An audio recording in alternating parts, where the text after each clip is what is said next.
दोस्तों, दिनाक्षी short hand में आपका स्वागत है। अगर आप चैनल पर नए हैं तो चैनल को सब्सक्राइब करें और बेल आइकन जरूर दबाएं। इस डिक्टेशन की पीडीएफ और एडवांस आउटलाइंस आप हमारे पेड बैच से प्राप्त कर सकते हैं। हमारे पेड बैच में आपको प्रतिदिन सभी डिक्टेशंस की एडवांस आउटलाइंस और वाक्यांश प्राप्त होते हैं। इसके अतिरिक्त कुछ अन्य डिक्टेशंस जो केवल पेड मेंबर्स को ही प्राप्त होती हैं। अगर आपको पेड बैच के बारे में संपूर्ण जानकारी प्राप्त करनी है तो आप डिस्क्रिप्शन बॉक्स में दिए गए मोबाइल नंबर पर व्हाट्सएप कर सकते हैं। इस डिक्टेशन की डेमो आउटलाइंस को प्राप्त करने के लिए आप हमारा टेलीग्राम ग्रुप ज्वाइन कर सकते हैं। तो चलिए डिक्टेशन को स्टार्ट करते हैं। डिक्टेशन 5 सेकंड बाद स्टार्ट होगी। Ready, start.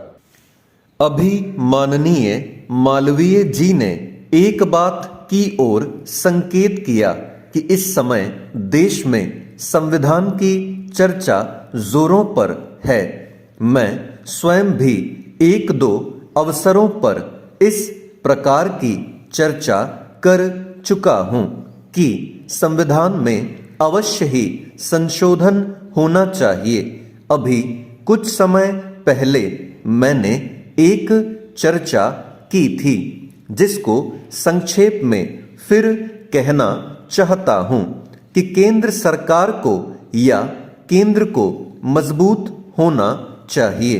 इस प्रकार का प्रावधान हमारे संविधान में संशोधन करके किया जाए, चाहे नई संविधान सभा बुलाकर किया जाए या कोई और पद्धति लागू करके किया जाए जिससे राज्य सरकारें इतनी उच्च श्रृंखल न हो जाएं कि वह कभी संविधान में प्रदत्त स्वायत्तता का अनुचित लाभ न उठा सकें।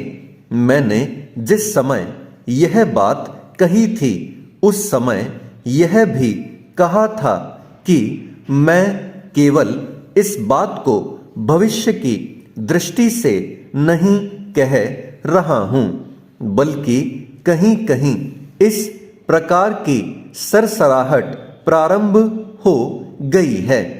इसलिए मैं इस बात को आवश्यक मानकर कह रहा हूं कि इस देश को एकता के सूत्र में पिरोए रखने के लिए, देश की अखंडता को कायम रखने के लिए यह नितांत आवश्यक है कि केंद्र मजबूत होना चाहिए।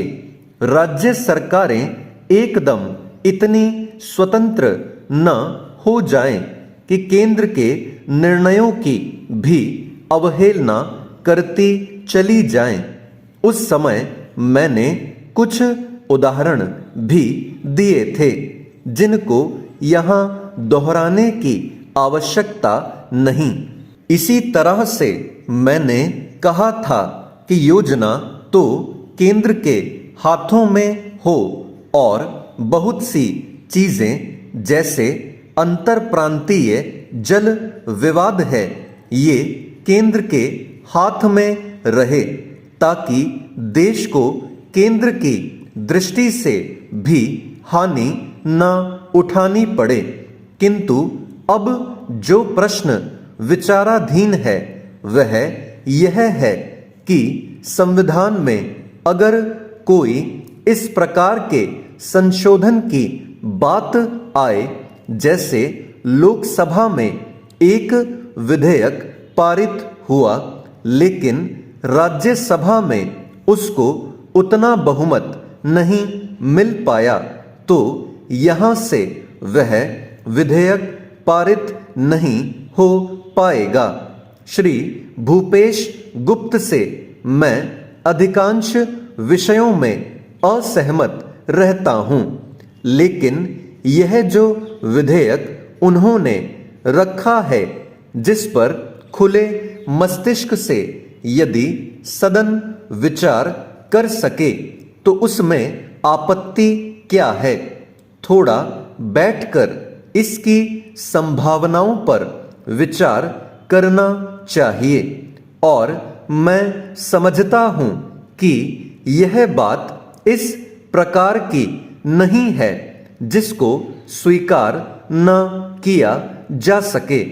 आखिर लोकसभा जो जनता के सीधे मतों के द्वारा निर्वाचित होकर आती है, राज्यसभा का भी उतना ही दायित्व है कि जनता के चुने हुए प्रतिनिधि जो हैं, उनके चुने हुए प्रतिनिधि यहाँ पर आते हैं। अगर सदन एक साथ बैठकर किसी विषय पर बैठे खुले मस्तिष्क से विचार कर सके तो उसमें आपत्ति क्या हो सकती है। तो मैं समझता हूं कि श्री भूपेश गुप्त ने सैद्धांतिक रूप से जो प्रश्न हमारे सामने उपस्थित किया है, हो सकता है अभी विधि राज्य मंत्री उसको इस रूप में स्वीकार न करें, लेकिन इस विधेयक पर इस प्रकार की कोई आपत्ति नहीं होगी। स्टॉप।